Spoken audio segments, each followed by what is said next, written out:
Assalamualaikum warahmatullahi wabarakatuh. Kali ini kita akan belajar sejarah, yaitu tentang berbagai negara atau penjajah yang pernah hadir dan datang ke Indonesia. Nah, kita akan runtut dalam video kali ini dari part yang paling awal, yaitu kedatangan Portugis ke Indonesia. Kenapa harus Portugis ya? Karena Portugis adalah negara pertama yang datang ke Indonesia berdasarkan catatan-catatan sejarah yang ada. Adapun beberapa poin kedatangan Portugis ke Indonesia, ada 6 poin besar atau ada 6 poin utama. Mengutip dari buku Intisari Pengetahuan Sosial Lengkap IPSL, Portugis pertama kali datang ke Malaka pada tahun 1509 atau 1509 di bawah pimpinan Alfonso de Albuquerque.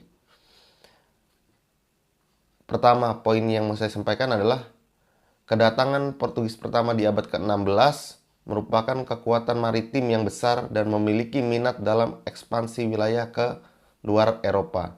Mereka melihat potensi ekonomi dan kekayaan rempah-rempah di Hindia Timur termasuk Indonesia. Pada tahun 1511, pasukan Portugis di bawah pimpinan Alfonso berhasil merebut Malaka dari Kesultanan Melayu. Jadi, berdasarkan data yang kita bacakan tadi, bahwa Portugis itu datang memang tujuannya untuk ekspansi atau memang untuk mencari rempah-rempah untuk kepentingan ekonomi di wilayah Eropa. Jadi mereka keluar dari Eropa mencari kekayaan untuk memperbaiki perdagangan mereka. Makanya salah satu tujuannya adalah Indonesia karena dikenal kaya akan rempah-rempah. Lalu setelah itu mereka melakukan penaklukan terhadap Malaka. Penaklukan Malaka oleh Portugis menjadi pintu gerbang bagi kolonialisme mereka di wilayah Asia Tenggara. Portugis kemudian mendirikan benteng-benteng dan pos-pos di sepanjang pesisir Sumatera, Jawa, dan Maluku, juga dengan kayak koperasi lah mereka bentuk lembaga dagang mereka. Mereka menguasai pelabuhan-pelabuhan penting seperti Banten, Sunda Kelapa yang sekarang disebut dengan Jakarta, dan Ternate. Namun terkait dengan lembaga dakwahnya belum ada data yang kemudian menyebutkan namanya.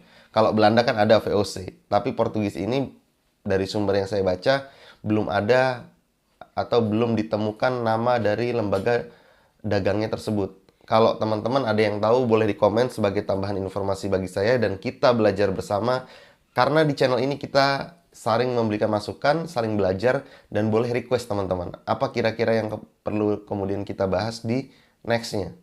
Tapi dalam part selanjutnya tentu kita akan membahas negara setelah Portugis yang datang ke Indonesia. Yang ketiga adalah bagaimana tujuan Portugis memiliki tujuan ekonomi utama dalam menjajah Indonesia, yaitu memonopoli perdagangan rempah-rempah yang sangat bernilai seperti cengkeh, pala, dan lada. Mereka membangun hubungan dagang dengan kerajaan-kerajaan lokal dan mengendalikan jalur perdagangan rempah-rempah.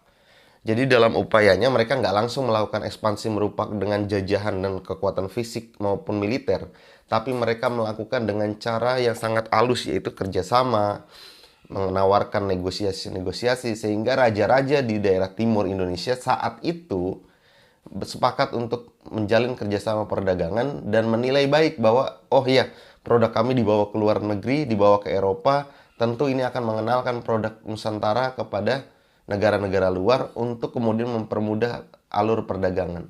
Tapi faktanya lama-lama nggak demikian. Kemudian lama-kelamaan Portugis memonopoli dan menguasai, bahkan menggunakan kekuatan militer dalam upaya mereka menguasai perdagangan dan rempah-rempah yang ada di Indonesia. Poin keempat adalah perlawanan terhadap Portugis. Karena terlalu mendominasi, akhirnya Portugis mendapatkan perlawanan. Dominasi negara Portugis di Indonesia tidaklah lama. Mereka terus mendapat perlawanan dari kerajaan-kerajaan lokal yang tidak menyukai kehadiran asing yang menindas merampas sumber daya mereka. Selain itu, persaingan dengan kekuasaan-kekuasaan lain seperti Belanda dan Inggris menjadikan faktor yang menggerus kekuasaan Portugis. Jadi, dalam proses perjalanannya seperti yang saya sampaikan, banyak raja-raja lokal, raja-raja pribumi yang kemudian merasa, oh Portugis ini udah nggak kerjasama lagi dengan kita. Mereka sudah mulai menindas, mereka sudah mulai sewenang-wenang, mereka sudah mulai tidak fair dalam negosiasi, sehingga terjadilah perlawanan.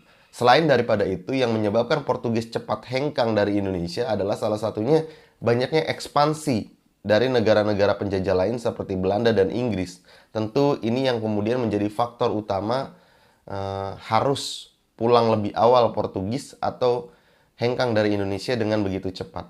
Sehingga terjadilah kemunduran Portugis, tepatnya pada abad ke-16. Portugis mulai kehilangan kekuasaannya di Indonesia. Mereka secara bertahap tergusur oleh Belanda dan kesultanan-kesultanan lokal yang bersekutu untuk mengusir penjajah. Benteng-benteng Portugis di berbagai wilayah dikepung dan direbut oleh kekuasaan-kekuasaan lain. Nah, jadi pada abad ke-16, Portugis sudah mulai kehilangan taringnya di Indonesia. Kenapa? Karena kesultanan-kesultanan yang ada di Indonesia saat itu, kawan-kawan, sudah mulai melakukan perlawanan dan bahkan bersekutu dengan Belanda. Karena apa? Belanda waktu itu menjanjikan hal yang lebih menarik dibanding Portugis. Mereka menawarkan harga yang lebih tinggi, menawarkan negosiasi yang lebih fair, lalu kemudian istilahnya ya tidak menjanjikan atau tidak memberikan gambaran bahwa mereka akan menindas sama seperti Portugis.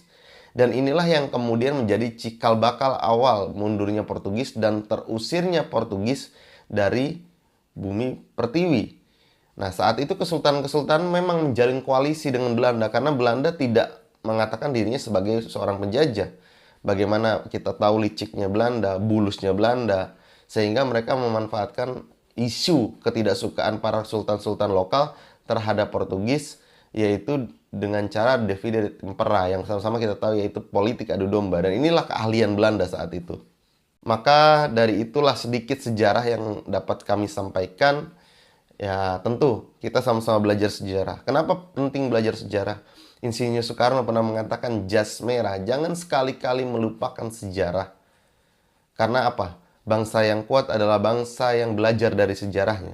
Memang kita tidak diperuntukkan belajar sejarah untuk mengenang kelamnya masa lalu, bukan. Tapi sebagai motivasi untuk kita sama-sama maju ke depan. Saya anak muda, dan kawan-kawan pendengar saya yakin banyak yang anak muda. Ayo sama-sama kita bergandeng tangan melawan penjajahan-penjajahan baru yang beda bentuknya memang. Kalau dulu memakai angkatan senjata, hari ini penjajahan berbeda. Kita dijajah secara moral, etik, budaya, bahasa, dan ekonomi, serta dalam hal lainnya, terutama dalam hal moralitas. Hari ini kita sudah dijajah, banyak moral kita yang sudah mulai ke barat-baratan, dan ini harus kita lawan, ini harus kita perjuangkan bahwa Indonesia punya budayanya sendiri, Indonesia punya akhlaknya sendiri, kita punya moralitas timur yang begitu beradab. Mari kita sama-sama jaga NKRI, kita sama-sama jaga Pancasila, kita sama-sama jaga negeri ini. Terima kasih. Akhirul kalam. Wassalamualaikum warahmatullahi wabarakatuh.